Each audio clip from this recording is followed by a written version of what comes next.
Hello students, welcome to the class of Mathematics by Maninder Singh Sidhu. Today we are starting mean, variance and standard deviation from the topic statistics. This is second exercise of this chapter. Last video में हमने mean deviation about mean and mean deviation about median कैसे find करते हैं वो सीखा था. तो आज हम variance and standard deviation करने वाले हैं. देखिए standard deviation जो होता है इसको एक सिंबल से डोनेट करते हैं, ये स्मॉल सिग्मा होता है and variance is denoted by sigma square. तो दैट मींस स्टैंडर्ड डिविएशन का ही जो स्क्वायर होता है उसी को हम वेरिएंस बोलते हैं. तो आज मैं आपको अभी कुछ फॉर्मूलाज देने वाला हूं, वो वेरिएंस की वैल्यू के लिए होंगे. तो raw data and discrete data और कंटिन्यूस डेटा. देखिए डिस्क्रीट डेटा और कंटिन्यूस डेटा के लिए same formulas will be used. अब मैं आपको बताता हूं वेरिएंस कैसे निकालते हैं. See, if raw data is given, the formula for finding variance is 1 by n sigma xi minus x bar whole square. तो ये फॉर्मूला कुछ रिजेंबल कर रहा है मीन डिवीजन अबाउट मीन के जैसा ही है. मीन डिवीजन अबाउट मीन में यहाँ पे मॉडुलस था और स्क्वायर नहीं था, वहां पे यहाँ स्क्वायर दिया हुआ है. ठीक है, तो this is the formula for finding variance. तो ये फॉर्मूला अगर आपने यूज करना है तो इसे यूज करने से पहले आपको मीन की वैल्यू फाइंड करनी पड़ेगी. एंड समटाइम्स ऐसा भी होगा कि मीन की वैल्यू डेसिमल में आ जाएगी. अगर मीन की वैल्यू डेसिमल में आ गई तो ये फॉर्मूला यूज करने पे कैलकुलेशन बहुत लंबी होने वाली है. It will take a lot of time to solve the same question. इसलिए I am going to give you one alternate formula for variance. तो वेरिएंस निकालने के लिए एक ऑल्टरनेट फॉर्मूला जिसमें मीन का यूज नहीं होगा. ठीक है, the formula is 1 by n square n sigma xi square minus sigma xi whole square. So this is the formula. Now what is the difference between sigma xi square and sigma xi whole square. Sigma xi whole square का meaning है आपको पहले xi की values का सम निकालना है, यानी कि सिग्मा फाइंड करना है और उस सम का होल स्क्वायर करना होगा. पहले सम यानी टोटल करना है और टोटल का स्क्वायर करना है. ये है सिग्मा xi स्क्वायर. इसमें सिग्मा बाद में करना है, यानी टोटल बाद में करना है. पहले सभी वैल्यूज का इंडिविजुअल स्क्वायर करना पड़ेगा. I will demonstrate that using one example. तो इसके बाद अगर डिस्क्रीट डेटा गिवन है या फिर कंटिन्यूस डेटा गिवन है, उनमें फ्रीक्वेंसी गिवन होती है. तो formula corresponding formula is 1 by capital N sigma fi into xi minus x bar whole square. यानी कि यहाँ पे एक fi मल्टीप्लाई में आ गया और बाहर n की प्लेस पे कैपिटल n आ गया. आप जानते हैं कैपिटल n किसको बोलते हैं, सिग्मा fi को बोलते हैं. Again same problem in this formula also. अगर x बार यानी मीन की वैल्यू डेसिमल में आ जाती है तो कैलकुलेशन बहुत डिफिकल्ट होने वाली है. अगेन बहुत ज्यादा टाइम लग जाएगा. तो एक और ऑल्टरनेट फॉर्मूला ऐसा ही है, जहां जहां एक्स आई है उसके साथ fi को फिट कर दो बस और स्मॉल n की जगह कैपिटल n लगा दो. 1 by n square n sigma fi xi square minus sigma fi xi whole square. तो ये फॉर्मूला यूज हो गया. ठीक है. अच्छा, समटाइम्स ये फॉर्मूला लगाने के बावजूद भी क्वेश्चन में कैलकुलेशन बहुत डिफिकल्ट हो जाती है, बिकॉज नंबर्स ही बहुत बड़े दे रखे होते हैं. तो अगर मीन डेसिमल में नहीं भी आया तब भी कैलकुलेशन डिफिकल्ट होती है. फॉर दैट केस एक और फॉर्मूला मैं आपको बता रहा हूं जो कि बहुत इंपॉर्टेंट फॉर्मूला है. इसे बोलते हैं step deviation method. Step deviation method को शॉर्टकट मेथड भी बोलते हैं. आपने ये 10th क्लास में पढ़ा था जिसमें वो ui का यूज होता था, ui का. ठीक है, तो वो फॉर्मूला हम यूज अगर करना चाहते हैं रॉ डेटा के केस में, तो in that case it will be 1 by n sigma, यहीं पे यूज करेंगे, di square minus sigma di whole square और यहां पे भी एक n लगेगा. 1 बाय n स्क्वायर n, ये फॉर्मूला. ठीक है. अब इसमें ये di क्या होता है, di is xi minus a, where a is assumed mean. Assumed mean जो है वो xi की वैल्यूज में से चूज किया जाता है, ठीक है। तो ये आपने 10th क्लास में यूज किया हुआ है DI का।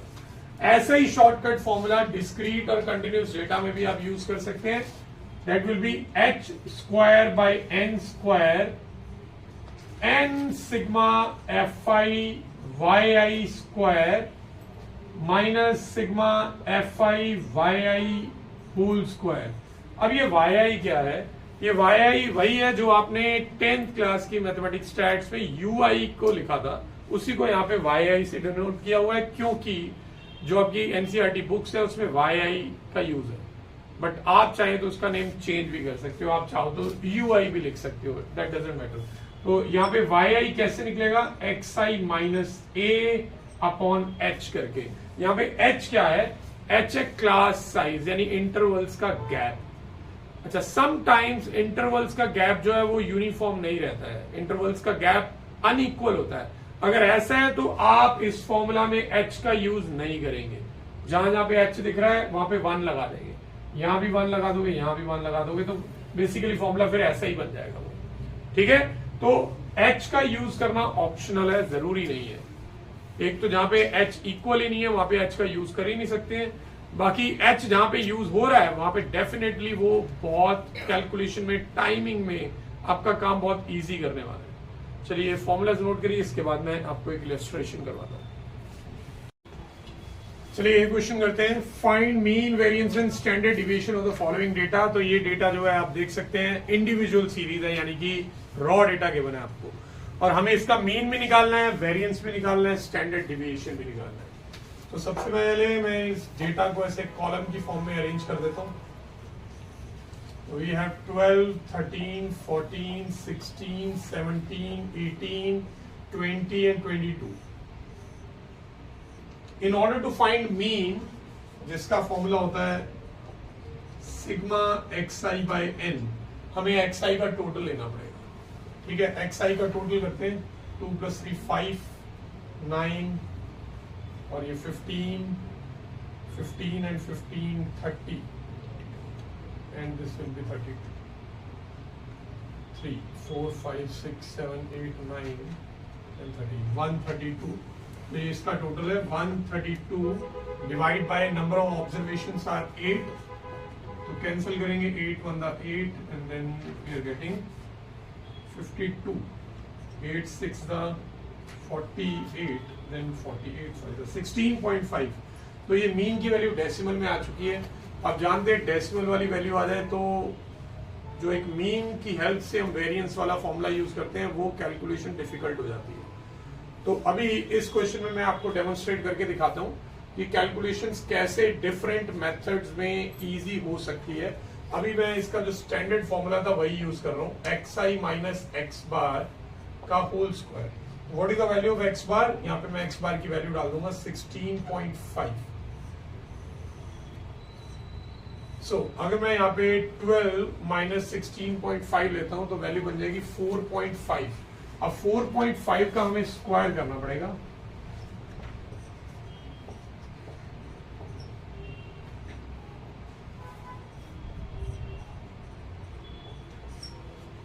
तो वैल्यू आ रही है 20.25। देन यहाँ पे 13 पुट करेंगे, 13 माइनस 16.5 तो वो 3.5 बनेगा नेगेटिव में, बट उसका स्क्वायर पॉजिटिव ही आएगा। तो 3.5 का स्क्वायर, 35 का स्क्वायर जो है वो 12.25 होता है। देन 14 पुट करेंगे तो वो बन जाएगा 2.5 का स्क्वायर 6.25 हो जाएगा।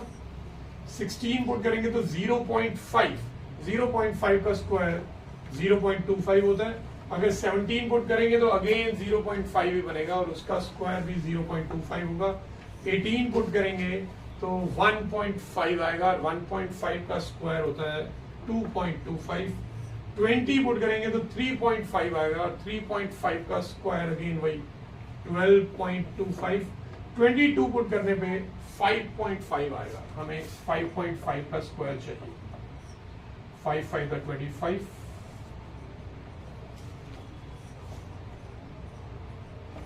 3025 तो 30.25 बन जाएगा। तो आपने देखा कैलकुलेशन थोड़ी डिफिकल्ट हो रही है, डेसिमल वाली वैल्यूज का स्क्वायर करना ऑब्वियसली डिफिकल्ट ही रहेगा। अब इसका भी टोटल कर लेंगे हम, क्योंकि वेरिएंस का जो फॉर्मूला है वो है 1/n sigma xi minus x bar का होल स्क्वायर। n की वैल्यू 8 है और xi माइनस एक्स बार का होल स्क्वायर जो है उसका टोटल हम कर लेते हैं 1 2 3 4 5 6 7 8। तो बेसिकली दिस इज 25 8 टाइम्स, तो वो 200 होता है, तो 2 कैरी हो जाएगा। तो 2 + 6 8 + 2 दैट विल बी 10 10 + 2 + 2 14, तो 1 कैरी होगा। 1 + 2 3 + 1 4 + 1 5 + 3 8, तो ये 84 आ रहा है। और मैं यहाँ पे अगर वैल्यू पुट कर देता हूँ इसकी 84, तो ये 4 के टेबल से तो जा ही रहा है 21/2, तो आंसर विल बी 10.5। अब अगर मुझे यही क्वेश्चन किसी और मेथड से करना हो, क्योंकि मैं देख रहा हूँ कैलकुलेशन जो है वो काफी डिफिकल्ट हो गई थी, तो इनको किसी और मेथड से क्या इजी किया जा सकता है। I have told you 3 formulas, हम तीनों फॉर्मूलाज यहाँ पे लगा के देखते हैं कि आपको कंपैरिजन में मिल जाएगा कि किससे कैलकुलेशन इजी होती है और किससे डिफिकल्ट होती है। तो अगर मुझे सेकंड वाला फॉर्मूला यूज करना है जो कि 1/n² n sigma xi square minus sigma xi whole square होता है, तो इसमें मीन की तो जरूरत नहीं पड़ने वाली है हमें, ठीक है। तो xi मैं एक काम करता हूँ, इसी के अंदर वैल्यूज पुट कर देता हूँ, एक नया कॉलम चाहिए होगा हमें xi स्क्वायर, तो xi का स्क्वायर करेंगे। ये xi की वैल्यूज है, इन सभी के स्क्वायर की जरूरत पड़ने वाली है हमें। तो 12 का स्क्वायर होता है 144, 13 का स्क्वायर होता है 169, 14 का स्क्वायर इज 196, 16 का स्क्वायर इज 256, 17 का स्क्वायर इज 289, 18 का स्क्वायर होता है 324, 20 का स्क्वायर इज 400 एंड 22 का स्क्वायर इज 484, ठीक है।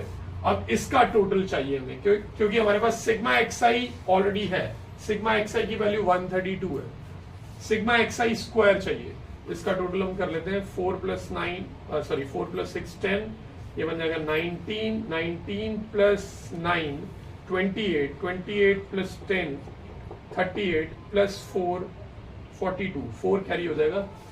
4 + 6 10 + 4 14 + 9 23 + 5 28 + 10 38 + 8 46, 4 कैरी हो जाएगा। 4 5 6 7 8 9 10 11 14 एंड 8 22 2262, ये वैल्यू आ रही है। अब मैं यहाँ पे पुट कर रहा हूँ वैल्यूज, n का स्क्वायर यानी कि 8 का स्क्वायर, देन n की value is again 8, sigma xi square जो है वो 2262 आ चुका है, और सिग्मा xi का जो होल स्क्वायर है वो 132 का होल स्क्वायर बन जाएगा। Now 8 का स्क्वायर इज 164, इसे हम मल्टीप्लाई करेंगे 8 to the 16, 8 6 the 48 plus 1 49, 8 to the 16 plus 4 20, 8 to the 16 plus 2 18। यहाँ पे हमें 132 के स्क्वायर की जरूरत पड़ने वाली है, तो that will B 264 and then it will be 396, then it will be 132 only। तो 4 12 14 7 17424 17424। अब मैं माइनस कर देता हूँ 18096 में से 17424 2, देन ये कैरी 19 में से ये जाएगा 7, 1 कैरी हो जाएगा 10 में से 672, तो 672 आ रहा है। 1/64 × 672, क्या ये किसी से कटेंगे?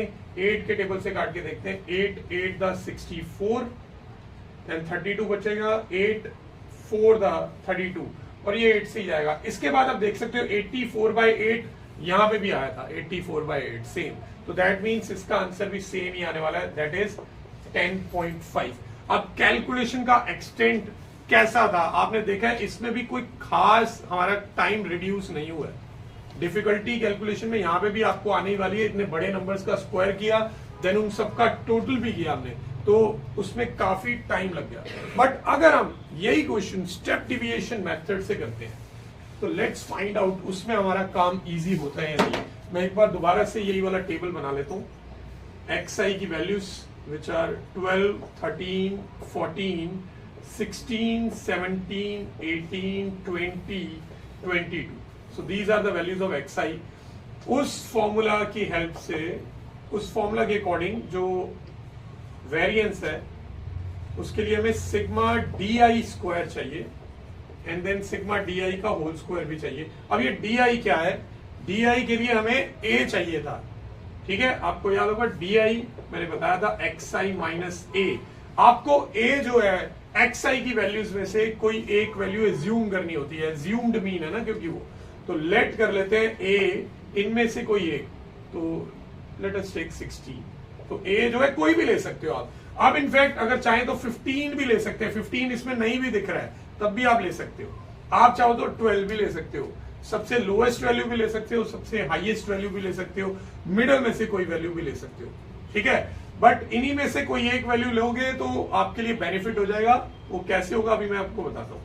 तो डी अब मैं फाइंड आउट करने वाला हूं। फॉर्मूला इज xi माइनस ए, और ए हमने किसको लिया, 16 को लिया।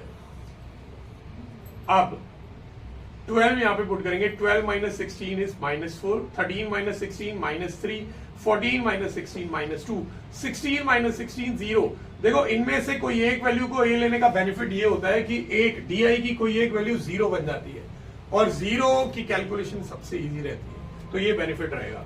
17 पुट करेंगे तो 1 आएगा, 18 पुट करेंगे तो 2 आएगा, 20 पुट करेंगे तो 4 आएगा, 22 पुट करेंगे तो 6 आएगा। अगर आपने यहां पे 16 की बजाय 12 ले लिया तो क्या तब भी आंसर सेम आएगा? यस, फाइनल आंसर सेम आएगा। डी की वैल्यू जरूर आपको डिफरेंट दिखेंगी, क्योंकि अगर आपने यहाँ 12 लिया तो ऊपर वाली वैल्यू 0 बनेगी, बाकी सारी पॉजिटिव आ जाएंगी। तो अगर आप ये नेगेटिव वैल्यूज नहीं लेना चाहते हो कि आपकी कैलकुलेशन में नेगेटिव वैल्यू ना आए, तो सबसे लोएस्ट वाली वैल्यू को ए लेट कर लो। और अगर आप चाहते हो सारी वैल्यूज ही नेगेटिव आ जाए तो सबसे हाईएस्ट वाली वैल्यू को ए लेट कर लो। अगर आप मिडल में से किसी वैल्यू को ए लेट करते हैं, इन दैट केस आपकी कुछ वैल्यूज नेगेटिव आती हैं और कुछ पॉजिटिव आती है, जो कि आपस में कैंसिल हो सकती है। क्या हमें इसका टोटल चाहिए? यस, डेफिनेटली चाहिए, क्योंकि हमें डी का सिग्मा चाहिए। इसका टोटल क्या आने वाला है, देखिए ये तीनों अगर मैं ऐड कर लेता हूं तो ये बन रहा है -9, ठीक है, और ये चारों ऐड कर लेता हूं तो बन रहा है 13। तो 13 माइनस 9 करने पे आ रहा है 4। तो इतनी छोटी वैल्यू आई है सिग्मा डी की। आपने ये दोनों फॉर्मूलाज में देखा था, इतनी छोटी वैल्यू कोई भी नहीं आई थी। अच्छा, अब हमें एक डी का स्क्वायर भी चाहिए। डी का स्क्वायर, इन्हीं वैल्यूज का स्क्वायर कर लें जरा। -4 का स्क्वायर 16, इसका 9, इसका 4, 0, 1, 4, 16, 36। सारी वैल्यूज ही बहुत छोटी हैं।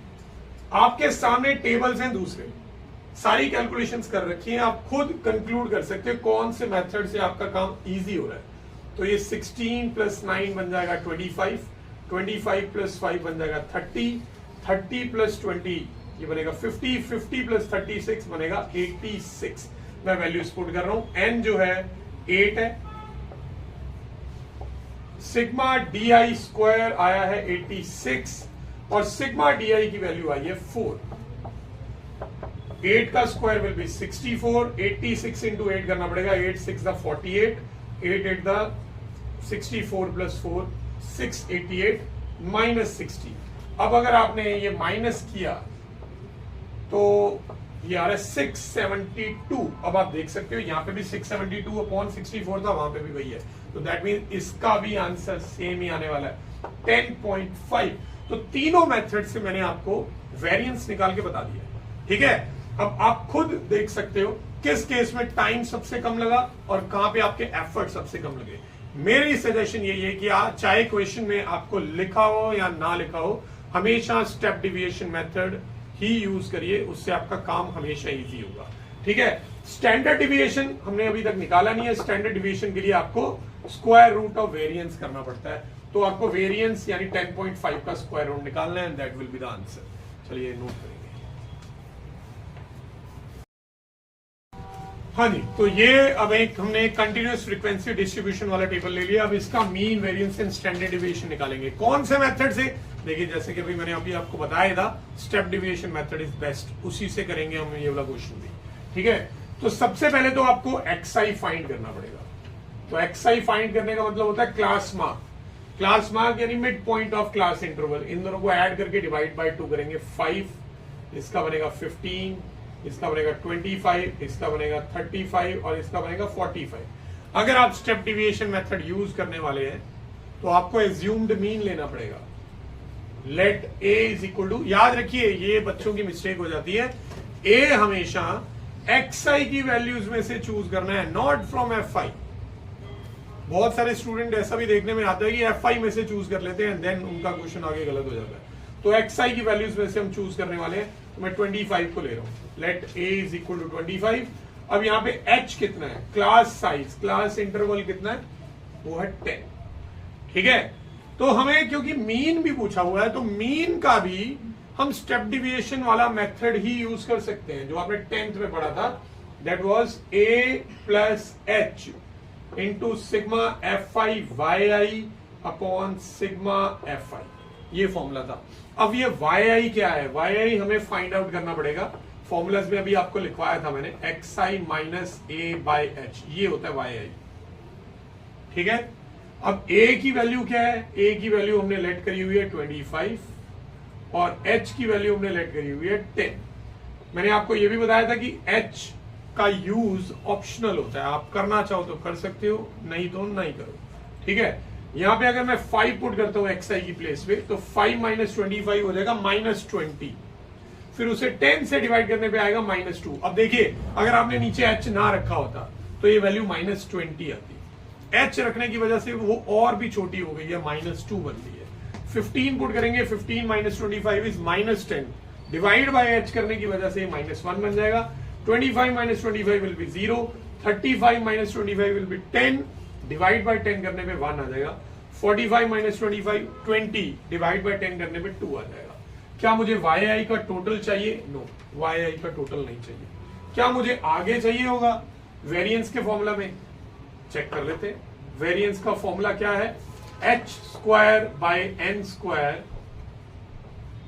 n sigma fi yi square minus sigma fi yi का whole square. So as you can see यहाँ पे मुझे yi के टोटल की जरूरत नहीं पड़ने वाली है। ठीक है, तो yi ऐसे रहने देंगे। अब इनकी जरूरत कहां पड़ेगी, एक तो fi को yi से मल्टीप्लाई करना है हमें, क्योंकि fi yi का सिग्मा यहां भी चाहिए और यहां भी चाहिए, दोनों जगह यूज होगा। ठीक है, तो ये रहा फ्रीक्वेंसी का कॉलम और ये रहा yi का, इन्हें मल्टीप्लाई करेंगे। 5 into -2 -10, 2 into -1, then 4 into 0, then 8 1s 8, then 1 into 2 will be 2। इसका टोटल कर लेते हैं, कितना आएगा, ये बनेगा -12 और ये बनेगा +10, तो रिजल्ट आ जाएगा -2। यहाँ पे मैं वैल्यू पुट कर लेता हूँ, a जो है वो 25 है, h 10 है, fi yi का टोटल जो है वो -2 आया है, और सिग्मा fi अभी हमने किया नहीं है, ये कर लेते हैं। 5 + 2 7 + 4 11 + 8 19 + 1 20, तो ये सिग्मा fi आ गया, या फिर इसे कैपिटल N भी लिख सकते हैं, तो ये 20 आ गया। तो 10 से 20 घटेगा, 2 पे 2 और 2 भी कैंसिल हो जाएंगे। सो 25 - 1, मीन की वैल्यू 24 आ रही है। ठीक है, अब यहाँ पे आ जाते हैं। इसके लिए हमें किसी और कॉलम की भी जरूरत है, यस, yi स्क्वायर को fi से मल्टीप्लाई करना है। देखिए पहले आपको yi का स्क्वायर चाहिए, yi का स्क्वायर, फिर उसे fi से मल्टीप्लाई करना है, तो ये यहाँ पे मिस्टेक नहीं होनी चाहिए। yi का स्क्वायर ये बनेगा 4 into 5, that will be 20, then -1 का स्क्वायर 1 इंटू 2 विल बी 2, 0 का स्क्वायर 0 ही होता है, किसी से भी मल्टीप्लाई करेंगे 0 ही आएगा। 1 का स्क्वायर 1 इंटू 8 8, 2 का स्क्वायर 4 एंड देन 4 इंटू 1 4 बन जाएगा। इसका भी टोटल करना पड़ेगा हमें, तो 20 22 30 34, तो ये आ गई वैल्यूज। अब मैं यहाँ पे इन्हें पुट कर रहा हूँ। h जो है वो 10 है, कैपिटल N जो है वो 20 है, capital N 20, sigma fi yi square ये रहा, वैल्यू है 34, सिग्मा fi yi की वैल्यू है -2।